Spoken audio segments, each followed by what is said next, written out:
All right, our next guest, he played his college ball at the University of Oregon, and he went on to play nearly 10 years in the NFL, and now is part of Fox Sports Radio. It's my pleasure to welcome Geoff Schwartz to the Rip City Drive. Geoff, I've been waiting to talk to you for a long time. This is awesome, man. Thanks for your time. Hey, glad to be here. Thanks for having me. Yeah, I talked to Brian Noe. He's going to come on the show tomorrow. He's a good friend of mine, and he wanted me to tell you what's up. But I love hearing you and Noe together, and you guys talking ball, man. It's the best. We were just texting about WNBA wagers like 3 minutes ago. So that's we I know we joke about it on the radio, but we actually do bet WNBA. It's wild because it drives you crazy. But yeah, we do wager on that sport. Well, hey, if you can find anything to give you an edge over the house, why not pursue that direction, right, Geoff? I agree. It's not always the edge I think I'm getting, but it's just a sport where like they just won't score for many minutes. It's wild, man. It's nothing like any other basketball I ever watched. That's awesome. Geoff Schwartz, former Oregon Duck, is with us here on the program.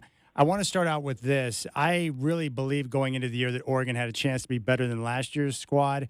I've been really impressed with what I'm seeing at the line of scrimmage with their two tackles they brought in through the portal and the defensive line, especially a defensive tackle. What are your thoughts on the line of scrimmage play early in the season thus far for the Ducks? Well, obviously it's much better than how we started last year, right? There were some injuries last year, and it just wasn't good. I think that, to me, the biggest thing I see is depth, The first, Montana State game, we lost Pregnon, right? And then they moved over the right guard to left guard. They brought in a new right guard. He got hurt. Bedford came in, who it's great to have a 6th-year guy as your basically third-string guard. And, the tackles have played well. Harkey's been, number 71's been much better than I thought he would be. And then Isaiah World is a player I thought. So I think they're just starting from a much better base than last year in that depth. And look, it takes time. It's year 4, man. Like, year 1's kind of a wash, and then you start developing these guys. And this basically year 3 of a lot of these guys' development. And this is where you want to see a lot of that success pay off. So, really happy for what they've done and what Terry's done on that side of the ball. And then on the defensive line, we know the edge rushers are good, right? Yes. And I think it's now a matter of finding some sort of consistency inside. Washington's done a great job so far, but we need a couple other guys, I think, to really step up just in their strength. And I'm a tad concerned about, the Penn State offensive line and maybe what some of these other offensive lines can do, but it's just been better across the board. Yeah, no question about it. Yeah, that Penn State game is going to be terrific. And really, don't you think we'll learn everything we need to know about the line of scrimmage play in that game? Because we know Penn State, they always have guys who can rush the passer, but their offensive line, considered by most to be the best in college football this year, they've got a lot of experience back. But I think that's going to tell us a lot. And I'm just wondering if they hold up early in that game and keep it close going into the second half, then I would think the pressure would turn on James Franklin and his squad, don't you? Yeah. Yeah, it's college football is a lot like the NFL now, where week 5 game might not be indicative of how you're playing in week 14. College football used to not be that way, right? Because it's just a shorter season. And, now you're preparing for a long playoff. So I would argue that it's a good barometer of where Oregon's at, but it doesn't mean it doesn't, mean they're going to end up somewhere by the playoff because of how they play in that game. It's going to be a tough atmosphere, tough environment. And I think what's really important, and I'll start talking about this a lot more next week, is that, Penn State's off a bye. They're off this week. And I really think if Oregon's going to win, it's going to have to play out like Georgia-Tennessee, where Tennessee comes out early and they've been waiting for that game forever, right? For a year now to play Georgia. And they came out and they had their best stuff early on. And Georgia weathered the storm, played their football, and came back and won. And it does feel like off a bye, Penn State's going to have some really good stuff for us. And it's a matter of making adjustments and just not letting the game get away too early and staying close. And then obviously, third and fourth quarter, I love our coaching staff and the way we play in those games.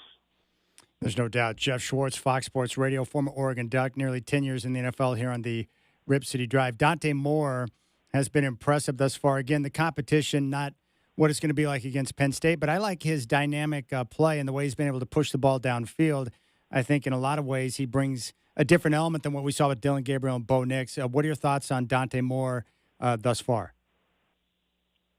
Yeah, he's just been really good. It's so funny, man.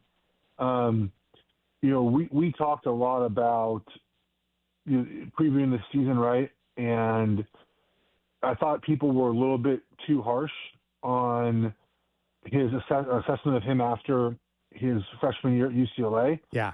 It's really hard to play as a true freshman. He played a lot of road games, and we knew he had the arm talent. And he went to a place where they put two different quarterbacks, different styles of quarterbacks in the Heisman discussion, Dylan Gabriel and Bo Nix. And so it just never made sense to me that people sort of wrote him off. He's always had this capability, just he hadn't been in the right place to get out of him. And now, look, to me, it's really not even the arm, man, it's a pocket movement. He's really, really good in the pocket. And he steps up really well. He understands where pressure's at. He understands where his options are. If he runs out of the pocket, he's not really looking to run, which I love. He can run. He's looking to throw the ball down the field, man.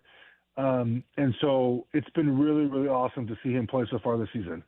No doubt. All right, I want to ask you about Oregon State. I never thought I'd see a day in my life where Oregon would be a 35-point favorite in the Civil War, but that's where we're at.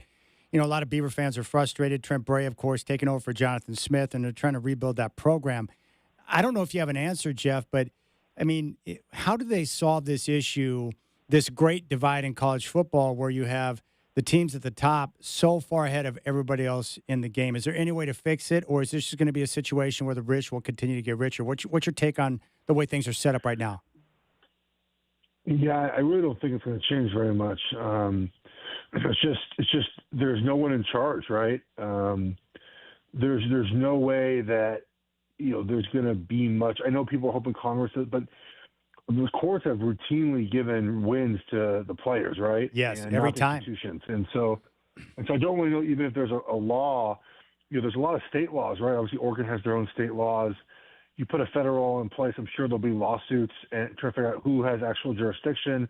And it does feel like we are at the point where it's a haves and have-nots. As far as Oregon State, look, I just think that you have to. It's not their fault, right? They didn't do anything wrong in Washington State, but you just have to tailor your program to what you're able to do at the moment. And I think they're trying their best. They got good portal quarterback, hasn't really panned out quite yet. Defensively it's been rough, but they just got to target certain players in the portal and earmark some money, to get these guys to come for a couple of years. It's really a terrible spot to be in. I've known coaches on that staff, and they're just it's a situation where it's just very hard to win. And I feel bad that none of the fault of the players or the coaches, just the situation they're in stinks. All right, early in the season, Geoff, who's been the most impressive team in college football to you? Is it Oregon? Is it Miami? Is it Ohio State? Like, who's jumped out at you as like, hey, I like the way they're playing, and we're almost a quarter of the way through the season? To me, it's Miami. What I like about Miami is, and they really parallel with Oregon, is that Mario has really spent a lot of time in recruiting, building up the trenches. Yeah. And it's really paid dividends. You just can't take shortcuts at that position. And I know Oregon's playing, basically three transfer guys. I get it. But they got young guys, waiting to go immediately if they need to. I think next year, I imagine they take less transfers, but it's just, you have to have those high school recruits that really learn under your system, get stronger, get bigger, get faster. And so I think it's Miami. You add Carson Beck in there. You added some of the young field guys. They went and got a bunch of guys in the portal for secondary, and it's a really good team, and they're playing some really good football. I want to play something for you. I'm sure you saw it. It was fascinating, but Dabo Swinney, head coach at Clemson, under a lot of fire right now because his team's off to a 1-2 start with losses to LSU and Georgia Tech, and he was looking for a question to set him up on his answer, and this is a portion of what he said last night in defense of his work with the program. If they want me gone, if they tired of winning, they can send me on their way because that's all we've done is win. So if they tired of winning, we've won this league 8 out of the last 10 years. Is that not good? I'm just asking. Is that good? I don't know if that's good or not. To win your league 8 out of 10 years, to go to the playoffs 7 out of 10 years, to be in 4 national championships, win it twice. Yeah, we're a little down right now. Take your shots, but I got a long memory in case y'all don't know. We'll be all right. We'll bounce back. This is a program built to last, always has been, always will be. All right, there's a portion of what Dabo had to say. Like, what's your reaction to that? Because you understand coach speak better than I do. But what are your thoughts on Clemson? Off to a bad start, but Dabo saying, hey, the worst year we've had in 14 seasons is 9 wins. What's your take, Geoff? He was waiting for someone to ask him something remotely close to that. Yes. I listened to his comments in full. Unfortunately, this is a sport of impatience. I mean, all sports are impatient. Yes. And it's a lot of what have you done for me now? And it's a lot of are we winning in the moment? And I think the thing with Clemson is that they were so good for so long, and that Dabo basically, and he did a little bit this season, but he decided that we're not going to we're not going to adapt and go to the portal. And he did a little bit more this year, which makes it a little bit different. But I think people were just like, dude, like the sport has changed. You got to change with the sport, and he hadn't. And now he did this year. Obviously, hasn't worked out quite the way they wanted to. But I think a lot of the angst at Clemson was more just like, buddy, like he's participating in the model, the winning model now, and he had refused to do it. And so, look, I know that I think he deserves the benefit of the doubt, but I think for a lot of us, we see the program going in the other direction. And again, they're going to win a lot of games. They're playing the ACC, but it feels like they could be even better and kind of get back to where they are, but it's just not working out right now. Hey, Geoff, we've seen some great redemption stories lately in the NFL with quarterbacks. Baker Mayfield is one of probably a top 10 quarterback right now, getting it done with Tampa Bay. We've seen Geno Smith get life, Sam Darnold. These guys that started out with poor franchises now getting a chance of a rebirth, which is nice. And the latest is Daniel Jones, who has been unbelievable through 2 weeks. I mean, what are your thoughts on what you're seeing from the Colts, and how have they been able to put Daniel Jones in a position where he's had great success coming off a bad run with the Giants? Yeah, well, one thing that they've done is important is they have a good play caller. And Shane Steichen, I think, has just done a really good job of calling what works for Daniel Jones and making sure that the offense built around his strong suit. Now, I don't think it's going to last. I think we know what Jones is at this point. If you are winning in games and you're staying ahead of the chains and you're running the ball well, which they did last week with Jonathan Taylor, they had like 130 yards. You're going to win. You're going to win a lot of games. If you keep Daniel Jones out of those situations, he can lose those third down situations. You're going to win more games than not, I think.